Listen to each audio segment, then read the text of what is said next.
Transit authorities are not selling transportation. They're not selling transportation.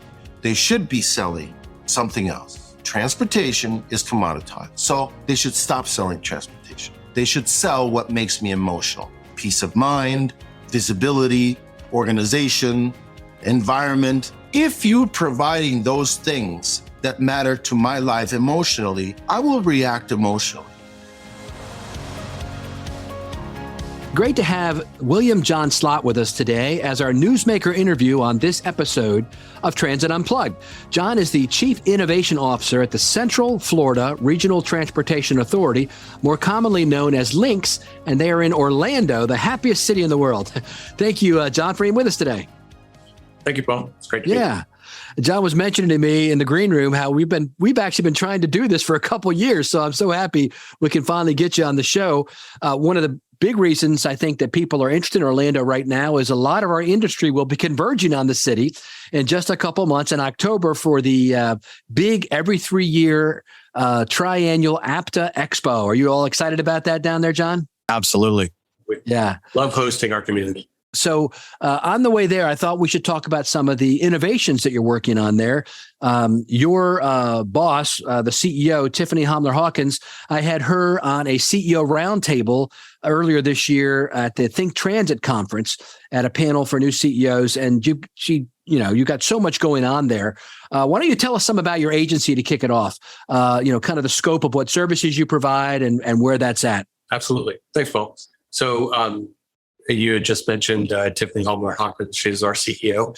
And we are responsible as a state agency here in the state of Florida for a 3-county region, Osceola, Orange, and Seminole counties. It's about a 2,500 square mile region. Okay. We are the transportation authority. So we provide fixed route bus, paratransit service, van pool, demand response, what we call neighbor link. And we even, through our Department of Transportation here, we also provide road ranger. So a little bit of everything, but basically. What does that mean? What's a road ranger? So we have major interstates, and on the major interstates, we have a support function. So if somebody gets in an accident or breaks down on the highway, these are the gentlemen and ladies that come in with big lights and protect you from oncoming traffic going by you. Right. So they help you clear the road. So that's interesting. So you said you're a state agency? You're a state agency. I don't think I understood that. Okay. Yeah, we're a special district under the auspices of the statute in the state of Florida. And we serve about 2.5 million people here in the community. And then, of course, as you stated, happiest place on earth, we have 75 million tourists that show up on our shores each year. So we have a bit of an accordion. We have a sort of small town becoming a city, and then we have just this massive amount of people that come and find joy in our. Does your bus service take people out to Disneyland, Universal, all those places? We do. Yeah. So we run about 300 buses on the fixed route side, about 70, just under 70 routes on that side. And then, of course, we have our paratransit mission, roughly 300 vehicles on that side of the equation, of which we own about 180. You contract that out? Yeah. We actually just transitioned that service from our perennial service provider to a new service provider. And I think I said Disneyland. I didn't mean to say that. I know it's Disney World down there. It's Disneyland in California. Yeah. So, well, that's great. And one of the things that a lot of transit agencies are looking at, and I'm interested for you to tell us a little bit about your journey to zero emissions. I just was on a call with someone else a few minutes ago and was talking about how during the pandemic, a lot of transit agencies really changed part of their purpose for being. And it's not just about increased ridership every year anymore. It's really about larger societal aims, such as promoting equity, inclusion, and also environmental stewardship. So tell us some about your green journey. Absolutely. Thanks, Paul. I think that's, to your point, stewardship. If you go to the classic definition of mass transit, it's safe, reliable, cost-effective mass transportation for a community. I think you're absolutely right. Add on those two new, very critical items that are important to our community, and that's who we serve. So as public servants, that's our intent. So what we have been asked by our community to do is really make a more environmentally sound transportation decision. And, we can make a big difference just based on our scale. So, we're a mid-sized agency here in the state of Florida. We do, and even at mid-size, 26 million miles a year on our fleet. We drive a lot, and those emissions are important to reduce them as we can, as quickly as we can. So the first step was really to get that strategic or policy direction to move toward a low and no emission future. And we've been on that journey here at our agency since about 2016. And we sort of tested and piloted earlier, and now we're trying to figure out how to scale in that low emission and no emission world. And how are you doing that? What's the plan? The agency was interesting. We did a little bit of we went from classic diesel, ICE combustion, through the low emission side with compressed natural gas. And we have just continued to pilot our battery electric future. So now we're moving through that. So the first thing was within CNG, we tackled off a lot of the types of things agencies deal with simple things like, or not simple, but very technical capabilities around mechanics that had historically only worked on diesel engines. How do they make the shift to this new propulsion type? And we have a phenomenal maintenance team, and they were able to transition and take all the learnings they had from the diesel side. CNG is sort of the gateway drug of low emission, right? So you sort of move diesel engine, it just runs a lot hotter. There's a few things not there. There's a few things there. Our maintenance team was able to make that first shift. Well, that was learning how to make one of those transitions, made it a lot easier to make that next step into a battery electric future, is our teams were already used to the idea of multiple propulsion types. And that's how our fleet management plan, as well as our transition plans, are all predicated on multiple fuel types. That's good. Are you looking at hydrogen at all when you do multiple? At this point, we have it on our roadmap to look at. There's two things we're going to check on. First off is the cost per kilogram on the hydrogen side. It's still a little high. Yeah. Still very high. So that has to come down. And then second, the vehicle itself, the cost per vehicle is still significantly higher than other alternatives. So as those two things continue to come down, we'll keep an eye on it. It has a lot of good potential. Right. But, jury's out 3 to 5 years, maybe a little closer on the economics of it. It's interesting. How about faring has become a hot topic across the country. I was mentioning the Think Transit conference earlier. We did a debate on free fares or zero fares. I don't call them free because somebody has to pay, but zero fares versus, fair enforcement. A lot of the big cities in the country say, I can't go fare free because I need the fares to invest in my system. We're coming to this fiscal cliff if we don't. But you're actually looking at an interesting approach, which is kind of going past this contactless card. Again, a really interesting concept. Tell us about that. What we're trying to do is take something that exists in other markets and apply it to transit. So one of those things with our vendor community in transportation, in this case, GenFare, what we're doing is looking at open payment cards as a contactless payment method for the unbanked, underbanked, and banked. So then you just level the playing field for communities that have bank accounts, and then also underserved and disadvantaged communities, and thereby allowing people who know transit, folks that pay with cash are usually paying your most expensive fare. That's right, because they cannot take advantage of those longer. There's a multi-use options, right? Yeah. Is it strands their money in transportation, and they need that money to do other things in their lives. So we learned that. So what we wanted to do is give them an option where they can take part of that.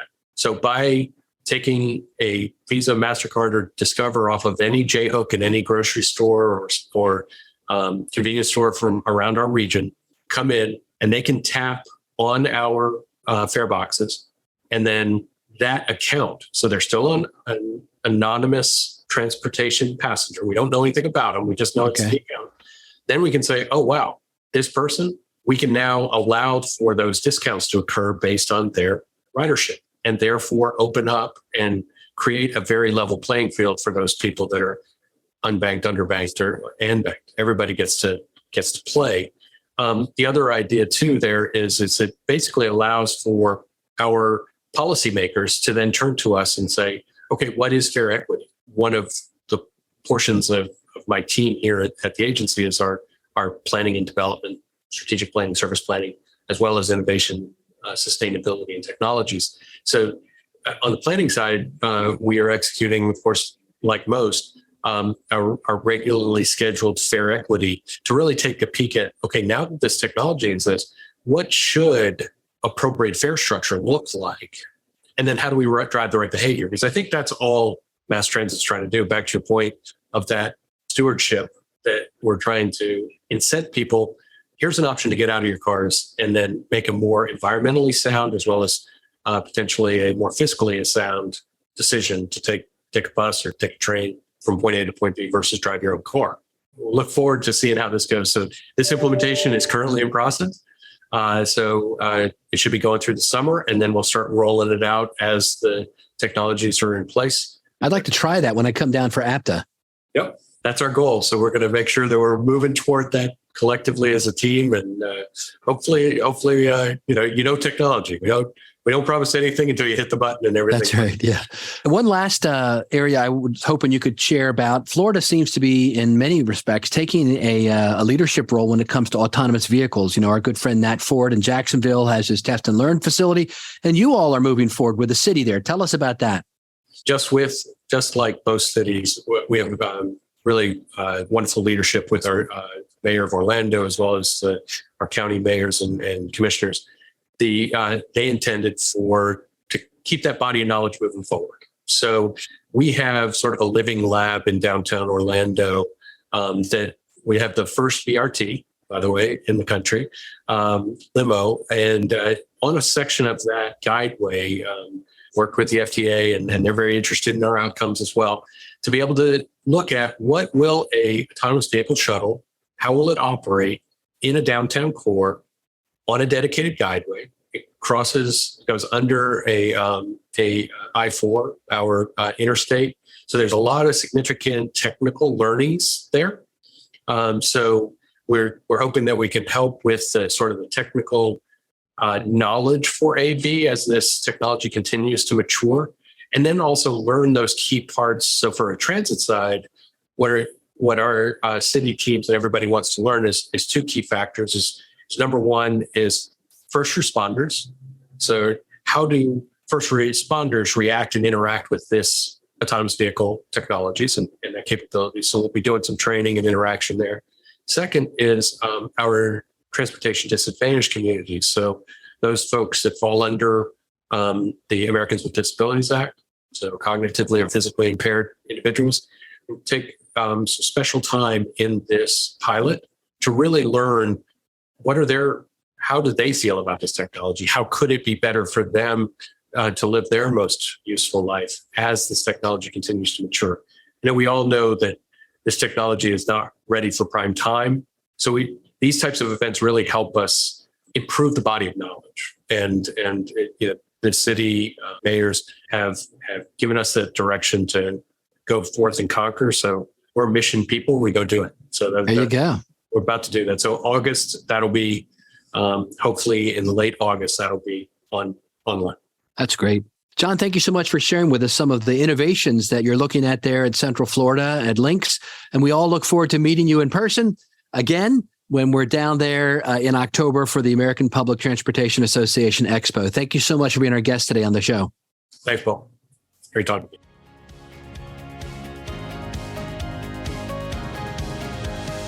Great to hear John Slott talk about his agency and the Lynx team. Another inspiring example of all the innovative things going on at transit and at the agencies across North America.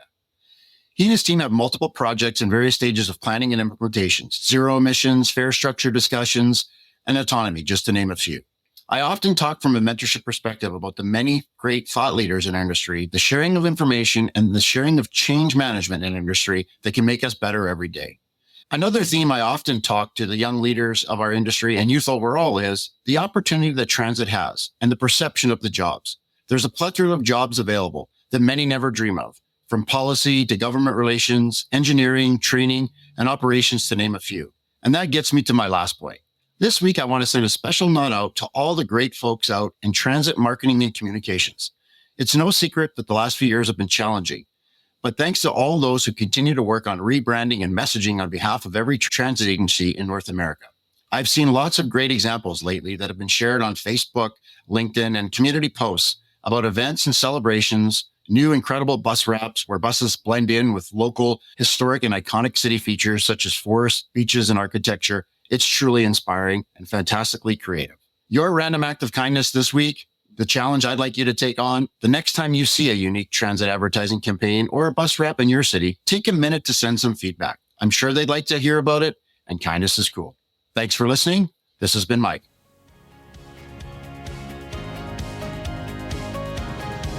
Thanks for being with us today on the Transit Unplugged podcast. And now we move into our leadership development portion of the show. I'm excited to have with us today on this episode, Mr. Rudy Vidal, who is Managing Director of Vidal Consulting Group. Rudy, thanks for being with us. Thank you for having me.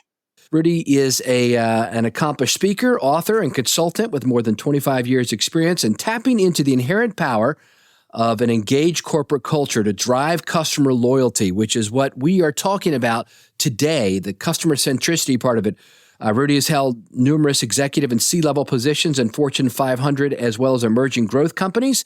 And he is a founding member and strategic advisor to the Chief Customer Officer Council, the CCOcouncil.com, and now helps the worldwide Chief Customer Officer community develop best practices in their field. And that's what we want to talk about today, Rudy, is what are some of the best practices in customer satisfaction? As you and I have talked about on a couple calls prior to this, the public transit industry has suffered what I call a gut punch with ridership going dramatically down during the pandemic. And the American Public Transportation Association, as you know, did a survey a couple years ago, and public transit agencies now are focused more on customer service or customer centricity than they even are on ridership, because they realize that's the way really to build ridership back, is to focus on the customer. And that's where you have some expertise. So thanks for being with us today and sharing with us some of the, I think, what is your novel approach to customer satisfaction and loyalty?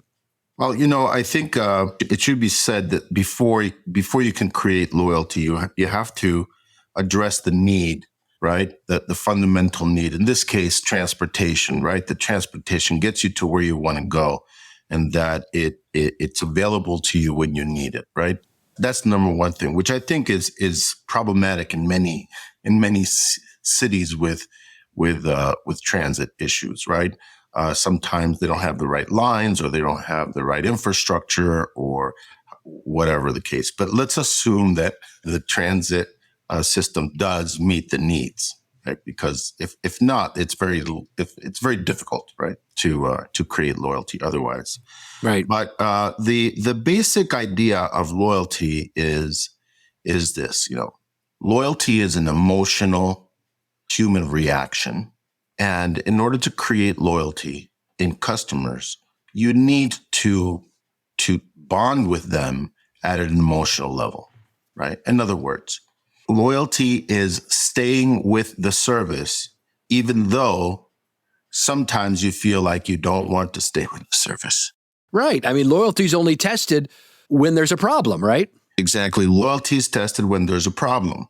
And so the issue is, if there is no problem, then we can't have any loyalty, right? If this is the best transit system in the world, and you're going to use it, and you're going to continue to use it because it's the best in the world, then really there is no loyalty. It's just common sense to stay with the service, right? So the idea of loyalty is that people will appreciate what you're doing, will appreciate the effort, will appreciate the quality, will appreciate the commitment. And I'm using some of those words that will bring about value, right? If you value commitment in your life, then when I'm committed to you through the transportation service, and it's clear that I'm committed, then you will spark in me an emotion. Right. An emotion that says, wow, they really care about this. Satisfaction, on the other side, does not create loyalty, right? You can satisfy people all you want in a commoditized market, and they will not become loyal because everyone else is more or less providing the same type of service. Right? Now, the transit systems have a different model. There's usually one transit system. Right. We have a monopoly. Right. It's a monopoly of sorts, right? And that's, I think, where the problem occurs, right? The monopoly does not necessarily feel a need to create an emotional attachment to the ridership. You know, I was thinking about products that I feel loyal to, like Apple computers. A lot of people are super loyal to them for various reasons, or Chick-fil-A restaurants, you know, or thinking about other brands, you know, like Coke versus Pepsi. Some people are like, you know, no, I only drink Coke, or, you know, I only drink Pepsi, whatever. Talk to us a little bit about that. How are they creating that emotional connection, or what you called it, you know, which is a little bit different. Like sometimes you might go, or even your airline, your favorite airline or your favorite hotel line. Can you throw some context around that for us? Yeah. For example, right, the let's talk about airlines, because that's such a usual way. So with airlines want you to ride often, right? They want you to fly as often as possible because they need to make money. So in order to increase their revenue, they want you to choose them over someone else. And in this particular case with airlines, it's a perfect test to what we had talked about before, right? Sometimes you want to go to a place where your airline doesn't go. Right. And the question is, look, I can get through Delta. Let's say I fly out of Salt Lake City. So, you know, I'm pretty much a Delta guy, right? So let's say I'm trying to get to Providence, Rhode Island. Well, I can't get there from Salt Lake direct. I got to go to Newark, and then I got to fly from Newark to Providence. Okay. I don't want to take, I don't want to take that flight. I want to go direct. The question is, do I stay with Delta, or do I take on another airline because they don't? Somebody who can give you a direct flight. Right. Right. Okay. And so that's a perfect example, right? And so how can they create that emotional essence for me, that emotional and how do they do it? Experience? Yeah. Well, at first they think, well, we're going to give you miles. Yes. Right. We're going to give you miles, and you're going to love to take advantage of those miles, and you're going to love to collect those miles. And so you're going to love flying our airline. Well, that's not what's really happening. What's really happening is that I'm trapped in Delta because I have 2 million miles, right? There's no way I can go anywhere else, right? Are they really giving me a choice? Well, yes, of course. But, you know, losing 2 million miles or using them is not really a choice. It's a lot of money. So after a while, you know, it's not really a choice. You're giving me, I need to use these miles. So it's more or less entrapment, right? You know, they're happy to give you the miles and we're happy to take them. But that's not loyalty. Loyalty is when I want to stay with you because I feel that you provide something for me that makes my life better. And after a certain experience of that over and over and over again, actually 3 times, right? If you can show an emotional sensitivity to a client for 3 times consecutively, right, within a certain period of time, there's a formula for it, but you know, starts a certain period of time, then the human being will put you in a box. They will say, I like this airline. I will do the best I can with this airline. Interesting. Versus the idea of not having that sense of, I want to stay with this airline because it's better for me. Right. Right. By the way, I've just been switching over to Delta. It's funny you say that. I fly out of BWI, and I've used a provider that has a hub there, but I had so much trouble over the last year with baggage and everything else. I've decided, and I've been really happy with Delta. So I've had 3 really good experiences in a row with them. That's funny you mentioned that. That's and right. I feel loyal. So now you've left. That's called churn, right? You've left one airline and you've gone to another airline. Right. And the airlines may not care too much about that because there's some of them leaving other airlines coming to them. That's the idea of churn. Right. I lose some and I gain some.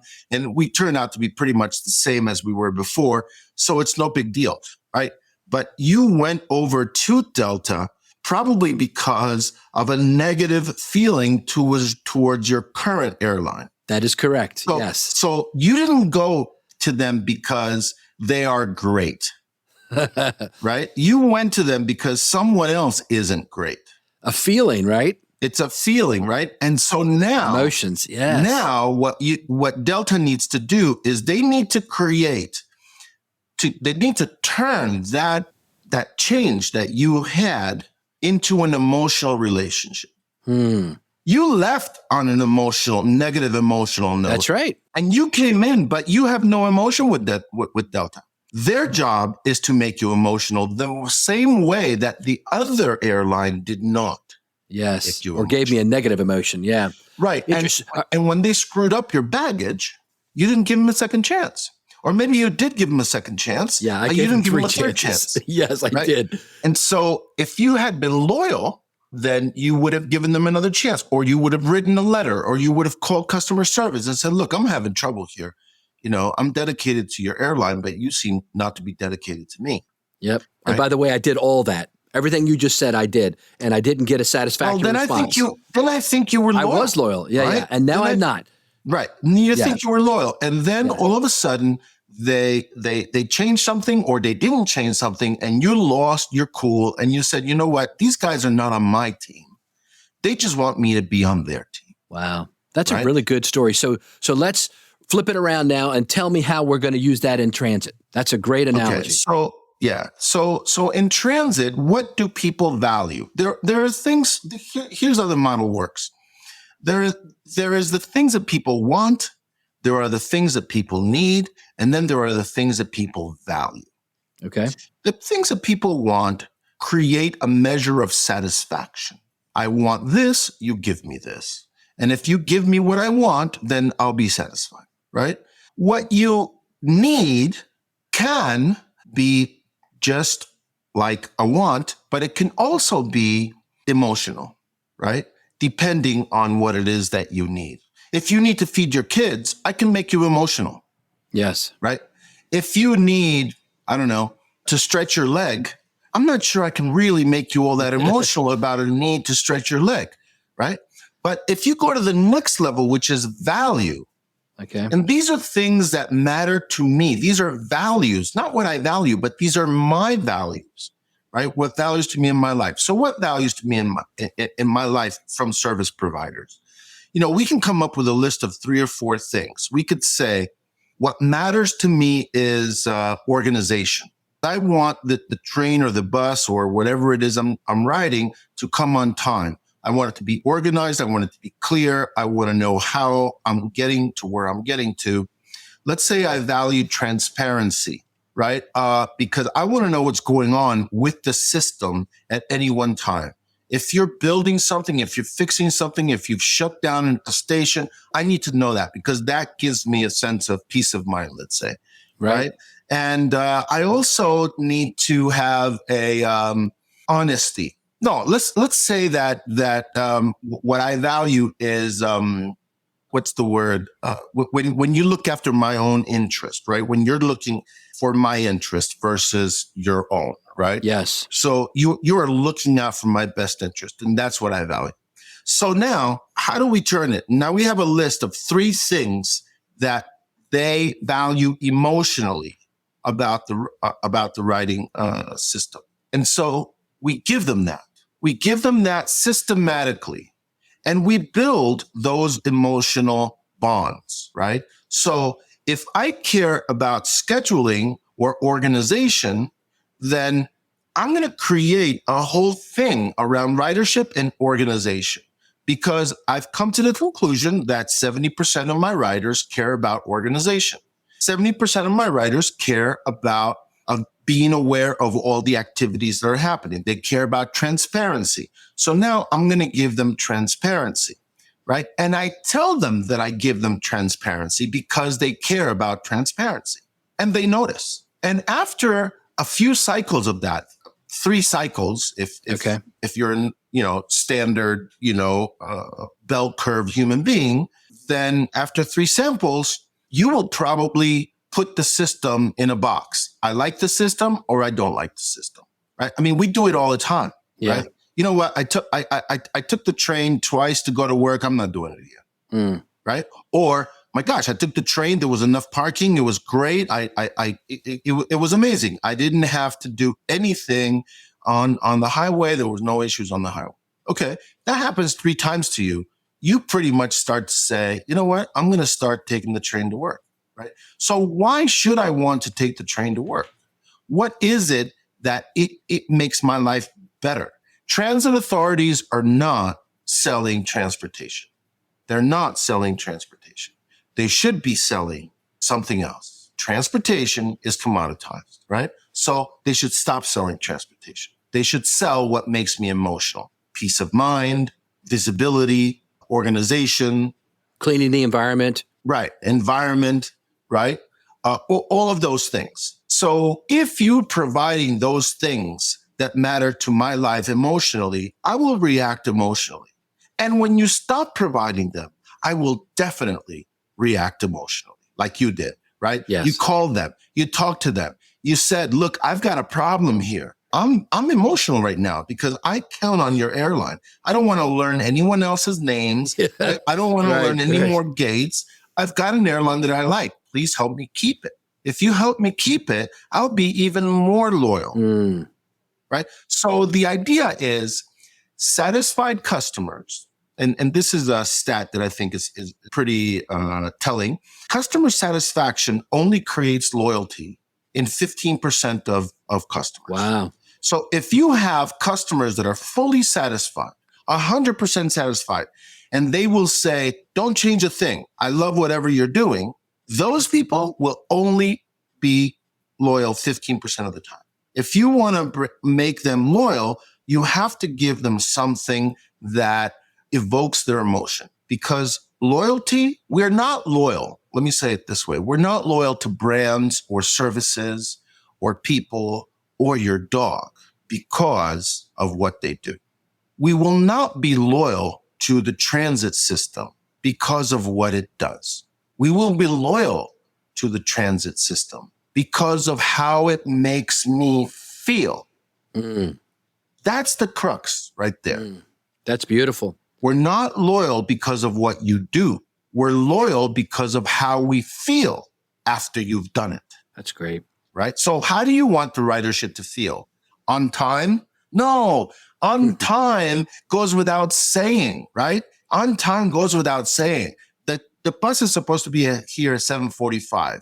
If it's here at 7:45, am I going to get emotional? No, it's supposed to be here at 7:45. Yeah, congratulations. You've done your job. Right, exactly. However, when I get on the bus and the driver says, hey, Rudy, how you doing? Yes. How was your day today? Yes. And I have a small conversation with George, the driver, and he knows me and I know him and I feel comfortable in his bus. I'm on my way to becoming emotional about this. Yep. Right? That's beautiful. Because, I remember one time I rode just one of those shuttle buses, speaking of airports, back from the airport. That's just normal. You know, you get on the bus, you go back to your car. But this guy was like, hey, just what you said, all that stuff. He connected with us. We were actually going to the airport and he's like, well, the weather, if you're going to Miami, is going to be great and blah, blah, just a little extra this or that or the other. And I felt a connection to him. And I thought, I even wanted to put a tip in the jar up there.